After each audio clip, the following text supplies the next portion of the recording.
Welcome to Spiritually Fierce, the podcast. I am your host, Dr. Ricci-Jane Adams, principal and founder of the Institute for Intuitive Intelligence and creator of the Spiritually Fierce movement. Spiritually Fierce is not just a phrase. It is a movement of awakening consciousness of which we are all a part, if we want to be. In each episode, we'll explore what it means to be spiritually fierce, how to become it, and why it is the revolution in consciousness that will save the world.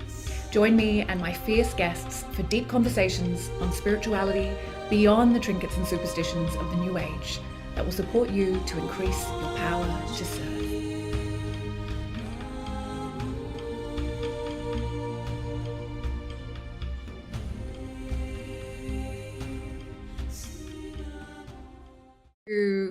Part 2 of what's the big effing deal about intuition on Spiritually Fierce, the podcast. This is our 3rd season, and as I said, it is all me, all season, talking about intuition, and specifically non-local intuition, or what I call intuitive intelligence. And in our episode last week, we were talking about biological forms of intuition, and whilst they're really cool, as I articulated, they aren't really it isn't really the kind of intuition. There are levels within biological intuition, but it isn't really what I am excited about offering to the world. And that's because it's kind of already done.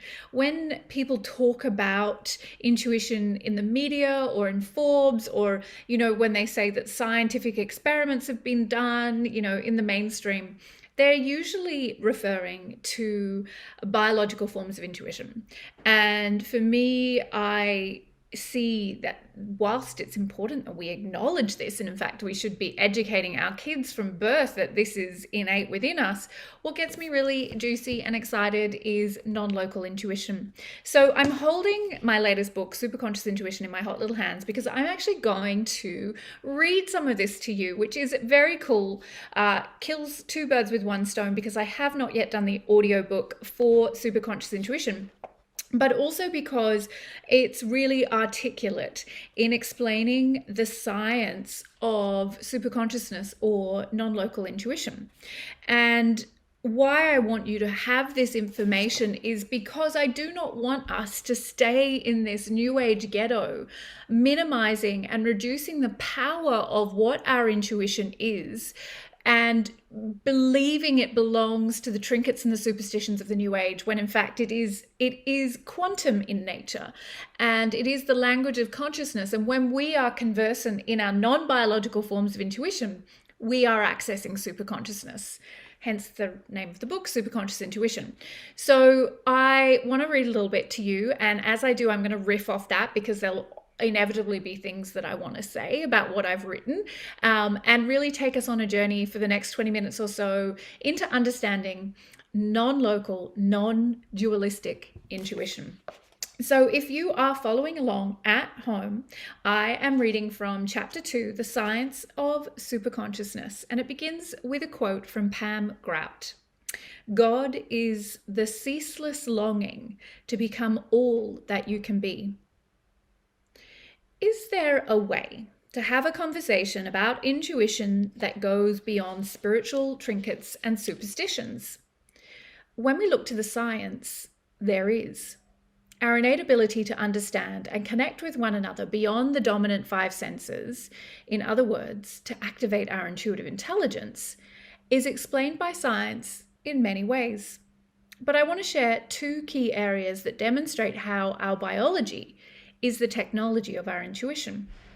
So what I want to say here is, because last week was all about the biological forms of intuition, what I want us to know and understand is that our biology is the technology that we need to go to these higher states of intuition as well. So it's not about overcoming our humanity. It's the opposite of that. It's recognizing that this incredible tech in the form of our physical biology is the gateway to the God mind. And so often that spiritual paradox is overcome your humanity in order to reach your divinity. And intuition is literally showing us that we can't have one without the other, not while we're in this human form. And why would we want to not be? until we're, enlightened. But anyway, that's another story.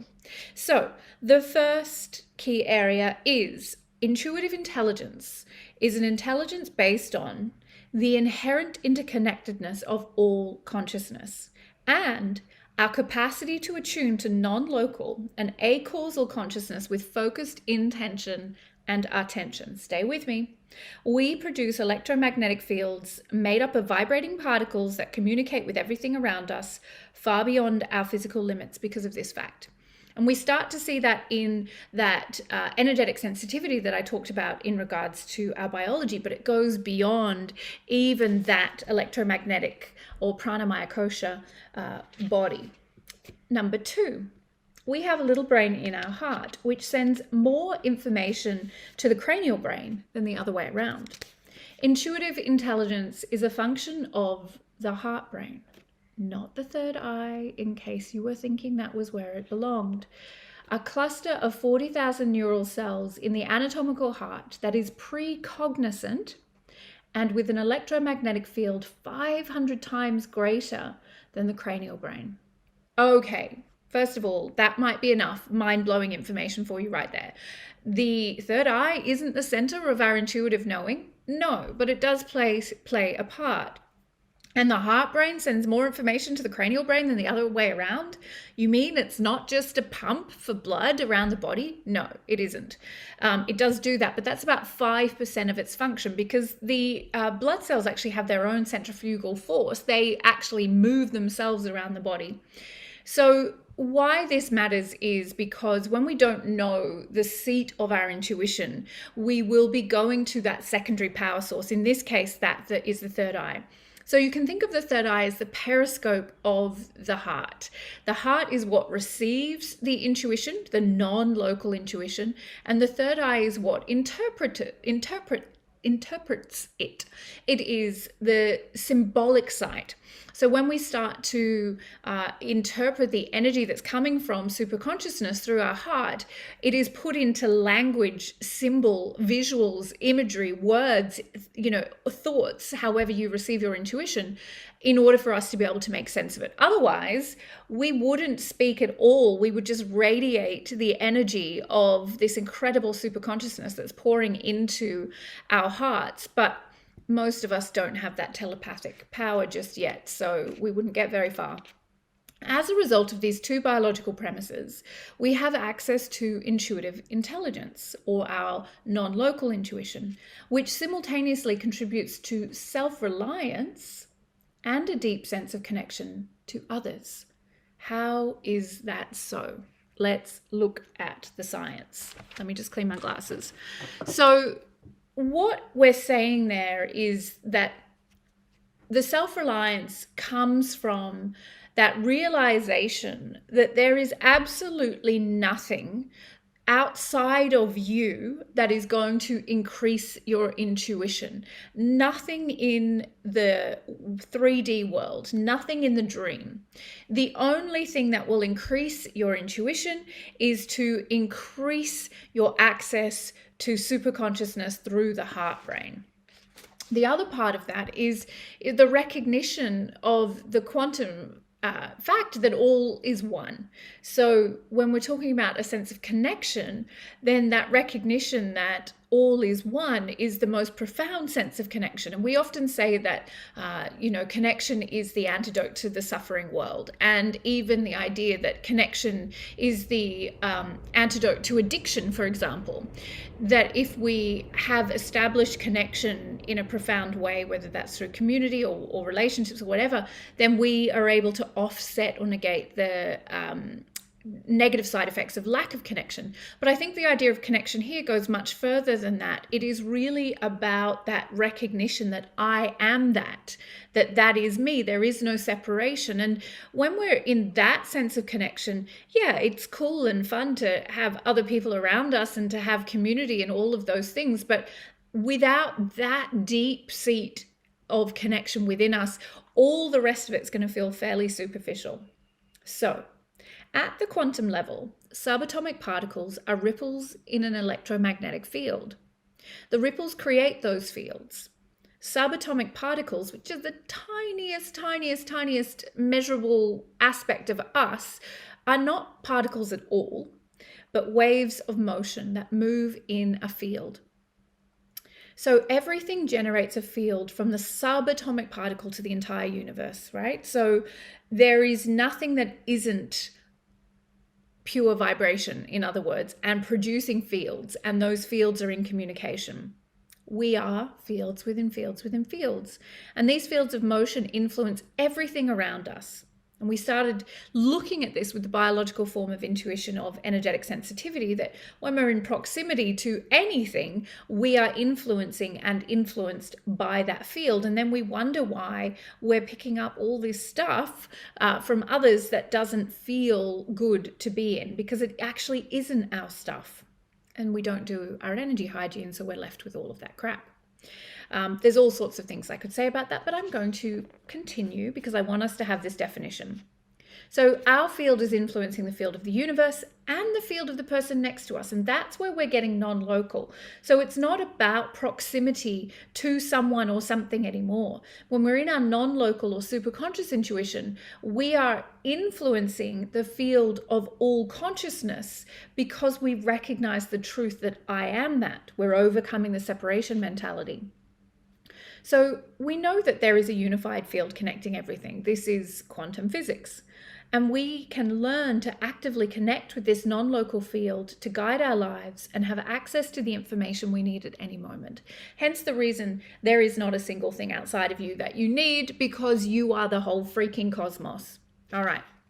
And we do this by learning to privilege our heart brain. Our heart is the communication portal to the quantum field because it generates the largest electromagnetic field of any part of the human body. The heart is so much more than a muscle that pumps blood. I'm going to tell you something very cool here about the function or the development of the heart from conception. So when a new life is conceived in utero, something remarkable happens around day 17 of gestation. A cluster of cells appears from somewhere in the womb that moves into the primitive kidney bean shape of the new life forming down the primitive space that will become the throat. This small cluster of cells moves into the primitive branches of what will become the lungs, and the heartbeat begins. So there's been a lot of research about what signals the body to start producing a heart. And it has been discovered that the heart is not normal cells, but something called ID proteins. And ID proteins are not DNA. They do not come from mum. They do not come from dad. They are protein cells that have no genetic makeup. There's nothing in them that says become a heart, like all the other cells that express become a finger, become a kidney, become a toe. They're random proteins, and their job is to be the glue. They take other cells in the body and glue them together to create the heart. So scientists have no idea from where the ID protein originates. It's not in the eggs, it's not in the sperm. All that is known is that they come from the environment in which the embryo is growing. So ID proteins come from the womb. They come from the uterine space, and not only when and only when an embryo needs a heart. So we cannot go into the uterus and harvest ID proteins when a woman is not pregnant. They are only generated by the womb when an embryo requires a heart. Wow. So our heart is our connection to our non-local intuition, or to our superconsciousness, or to our God self. And its origins are literally a scientific mystery and a mystical wonder. Our heart is not an anatomical pump that pumps blood around our body, because blood has its own propulsion mechanism. The heart simply does not have enough size to move all the blood around required for a human to function. Our heart, we know now, is our connection to the God mind. It's where we go to tap into all of this superconsciousness, and its origins are truly a wonder. The heart is the bridge between the local and non-local fields. It possesses a profound and undervalued form of intelligence. The electrical signal produced by the heart is 100 times stronger than any other part of our body because of all the electrical conductivity that happens in the heart. The heart's magnetic field is 100 times bigger than the field produced by the brain. we're seeing that our inbuilt biology is primed at the center of our being to attune us to the one mind more effectively than any other part of our physical anatomy. So even though we're not talking about biological forms of intuition, it is our biology that will give us access to that infinite consciousness. The heart brain is the best point of connectivity to that one mind, to the field that contains all information. It's like it was literally made to do it, right? And we're like, oh, it's a pump. It pumps blood around the body. It's old science. It's out of date. We need to start changing our mind and have different conversations about this because we are literally missing the point. In a study by HeartMath psychophysiologist Roland McCratty in 2004, it was found that a participant's heart rate significantly slowed before a future emotional picture was shown to the participant. That while both the heart and brain receive and respond to intuitive information, the heart appears to receive that information first. The HeartMath Institute study suggests that the heart is the main conduit that connects us to the quantum field, and that it is the heart that then relays intuitive information to the brain. HeartMath researcher Raymond Bradley designed experiments to understand the success of repeat entrepreneurs. The study discovered that the entrepreneurs' passionately focused attention, directed to an object of interest, for example, a future business opportunity, attuned the bio-emotional energy generated by the body's psychophysiological systems to a domain of quantum holographical information, which contains implicit energetically encoded information. That's a quote. What does it mean? In layman's terms, this means that when we focus our feeling state, we tune into a domain beyond the world of the senses, described here as quantum holographic information, that contains information that is energetically encoded. And there's so many examples I could give you of this from my own life, and I'm sure that you have them too, but I'll share one from my own son's life. I recall a night several years ago when my son, now 15, was terribly out of sorts. He was oppositional and angry and rejected all forms of attention.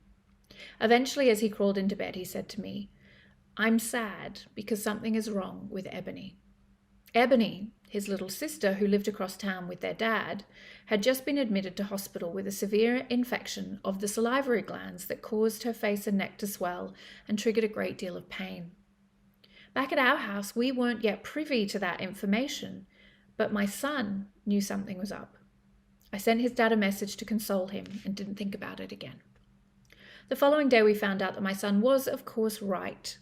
Ebony fully recovered, but this direct experience of my son's intuition left me deeply contemplative about the inherent interconnectedness of all consciousness. My son's love for his sister, passionately focused attention, gave him access to knowledge about his sister non-locally through the quantum holographical information field that had not yet been shared with us locally by the telephone. The holographic nature of consciousness explains how my son could know what his sister was experiencing. Oh my goodness, there is so much more in there, but I'm going to leave it there because I did promise you shorter episodes. And, you know, as I said, I could give you all the science, and I am not a scientist, so I need story to understand the science, but it is out there. And understanding our quantum nature, for me, is often best done through understanding the Hermetic laws. And I think I'm going to write a note to myself. We'll make episode 3, the Hermetic laws. So that'll be next week. And these are ancient laws that come from the god Hermes or Thoth, depending on whether you follow the Greek or Egyptian mythology, and have been handed down, and were handed down orally for centuries until they were transcribed in the early 20th century and published in the Kybalion. These Hermetic laws are pretty much what quantum physics is proving to us today. But we are a slow-moving behemoth as a society and culture, and in the West, overcoming our belief in Newtonian science as dominant is one of the great tragedies, and is one of the reasons why I keep seeing, really well-meaning people say, "I'm going to do distance healing." I'm like, that is literally impossible. when you understand the true nature of reality. And yet we still sit inside of these illusions of time and space and of separation mentality. And it's frustrating for me as an educator in this space to see people perpetuating these myths, not because they're bad, but because they haven't got the information. And that information must be passed on. That's why I'm here. That's why I have this podcast. That's why I write these books. That's why I train incredible people in my institute. The time for that consciousness revolution is here. And I'm so excited to be able to share that with you. Thank you for letting me be ranty and passionate and read some of the book to you. Next time, Hermetic Laws, making a note of it. Very excited. So much love to you all.